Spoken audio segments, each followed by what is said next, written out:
Hi guys, again it's me, Venus TV. So may kunting pag-uusapan lang tayo ngayon. Ito yung pinost ni Jules sa kanyang Instagram account. Ang kanta ni Rihanna na Unfaithful. Pansinin niyo lang ng maigi yung lyrics. Nakamute kasi yung song dahil copyright ito.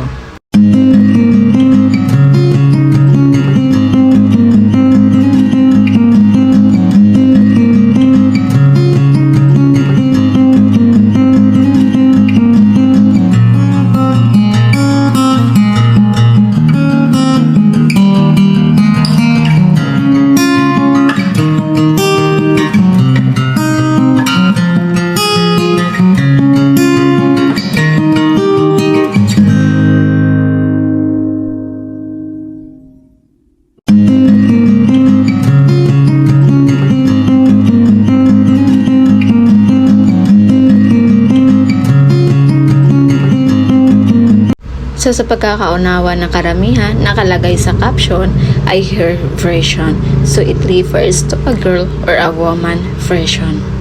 Ayaw na daw maging murder ni Sarah kasi may unti-unti daw namatay sa selos every time na magkasama sila ni Jobs.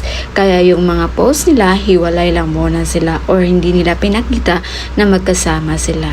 Parang sinabi ni Sarah kasi her version ang caption ni Jobs na may mahal na siyang iba. Ayaw niyang makita yung ex niya na himatayin. Ayaw niya maging murderer dahil unfaithful daw siya. Meaning to say nito, mahal ni Sarah si Jobs. By the way guys, ipaliwanag ko lang kung bakit ko sinabing kay Sarah ang patamang post na yan para sa kanyang ex instead kay Jobs na siya naman ang nag-post. Dahil pansin ko or hula ko lang kasi her version ang nakalagay at hindi my version. So yun yung paliwanag ko guys, bahala na kayong intindihin yon.